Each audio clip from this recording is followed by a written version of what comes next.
सैकड़ों बुर्के वाली महिलाओं के बीच दबंग अधिकारी की दहाड़। पंकज उपाध्याय ने पहले ही कर दिया था ऐलान। कौन है ये दबंग अधिकारी जिसने पलट दिया इतिहास? मलिक के इशारों पर हुई हिंसा। अब्दुल मलिक का विदेशी कनेक्शन भी आया सामने। देखिए हमारी ये खास रिपोर्ट। नमस्कार, आप देख रहे हैं प्रतिपक्ष संवाद में दीपक जोशी। 8 तारीख को हुई हल्द्वानी हिंसा की खबरें पूरे देश को शर्मसार करके चली गई।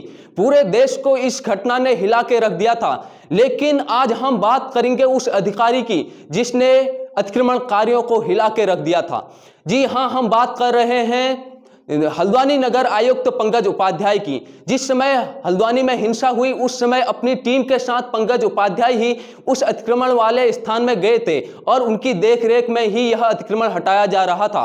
पंकज उपाध्याय की बात करें तो उन्होंने हल्द्वानी में अपनी जिम्मेदारी लेने के बाद 250 से अधिक बार अवैध अतिक्रमणकारियों को वहां से हटाया और अवैध तरीके से बने हुए भवनों को ध्वस्त किया। लेकिन जब 8 फरवरी को वो वहां पहुंचे तो उस दिन एक भयंकर हिंसा का रूप उसके बाद वहां के लोगों ने बना दिया, जिसके कारण शांत रहने वाली हल्द्वानी, अपनी खूबसूरती के लिए जाने जाने वाली हल्द्वानी पूरे देश में शर्मसार हुई। पंकज उपाध्याय की बात करें तो पंकज उपाध्याय ने सितंबर 2021 में हल्द्वानी नगर आयुक्त की जिम्मेदारी ली थी। अपना प्रशासनिक नेतृत्व संभालने के बाद पंकज उपाध्याय ने हल्द्वानी में जगह जगह अवैध तरीके से बने हुए बनावटों को तोड़ा। लेकिन जब पंकज उपाध्याय अपनी टीम के साथ 8 फरवरी को वनभूपुला क्षेत्र में पहुंचे तो वहां एक हिंसा का रूप ले लिया। पंकज उपाध्याय की बात करें तो पंकज उपाध्याय ने अपने कार्यकाल में बहुत सारे कठोर निर्णय लिए हैं और ऐसी क्षमता उनमें दिखाई देती है जो अनेक प्रशासनिक अधिकारियों में होनी चाहिए। लेकिन पहले की सरकारों और पहले के अधिकारियों में अतिक्रमणकारियों के प्रति नरमी तो साफ दिखाई देती थी, लेकिन पंकज उपाध्याय ने कतई नरमी न बरतते हुए उन्हें वहां से हटाने की कठोर कार्रवाई की। पंकज उपाध्याय को अब हल्द्वानी में कुछ विशेष समुदाय के लोगों से खतरे की वजह से हटा दिया गया है और उन्हें उधम सिंह नगर का अपर जिला अधिकारी बना दिया गया है। हल्द्वानी हिंसा के मुख्य आरोपी अब्दुल मलिक अभी भी पुलिस की गिरफ्त से बाहर चल रहा है। उसके विदेश भागने की शंका जताई जा रही है। सूत्रों के मुताबिक वह कहीं विदेश के देशों में जा सकता है, लेकिन भारतीय पुलिस दिल्ली, मुंबई सहित अनेक क्षेत्रों में उसे ढूंढ निकालने की कोशिश कर रही है। अब्दुल मलिक के घर से विदेशी मुद्राओं का भंडार मिला है। अब्दुल मलिक नेपाल, बांग्लादेश, सऊदी अरब समेत अनेक देशों की करेंसियां उसके घर से मिली हैं। पुलिस ने उसके घर को जब्त कर लिया है और कुर्की कर ली है और जल्दी ही अगर वह अपनी पेशी नहीं देता है या गिरफ्तार नहीं होता है तो उसके सामान को बेचकर पुलिस पैसा वसूल करने की कोशिश भी करेगी।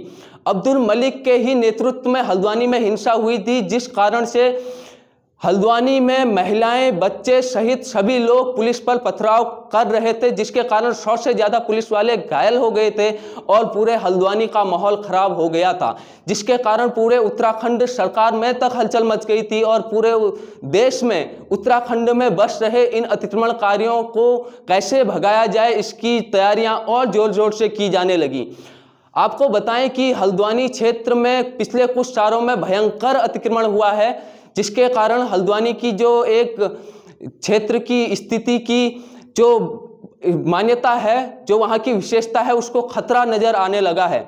इसीलिए हल्द्वानी को अतिक्रमण मुक्त करने के लिए यह विशेष अभियान चलाया जा रहा था।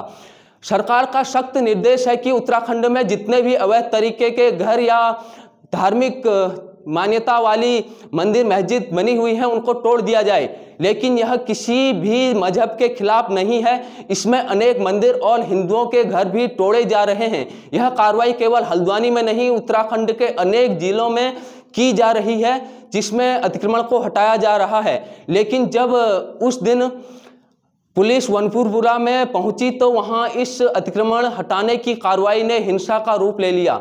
आज देश में यही सवाल किया जा रहा है कि इस तरीके के अतिक्रमण को हटाने के लिए अब क्या किया जाए। अगर इसी तरीके से सभी लोग अतिक्रमण हटाते वक्त हिंसा का रूप ले लें तो यह देश के लिए आने वाले वक्त में और भी खतरनाक समय हो सकता है। और जैसे जैसे वक्त बीतेगा उतना ही कठिन हो जाएगा इस अतिक्रमण को हटाना। और जब अतिक्रमण नहीं हट पाएगा तो लोगों के जो जोश है वह हाई होता और जगह जगह और ज़्यादा अतिक्रमण हो सकता है। यह कार्रवाई कितनी सही थी, कितनी गलत थी, यह आप अपनी राय कमेंट बॉक्स में बता सकते हैं। देखते रहिए प्रतिपक्ष संवाद।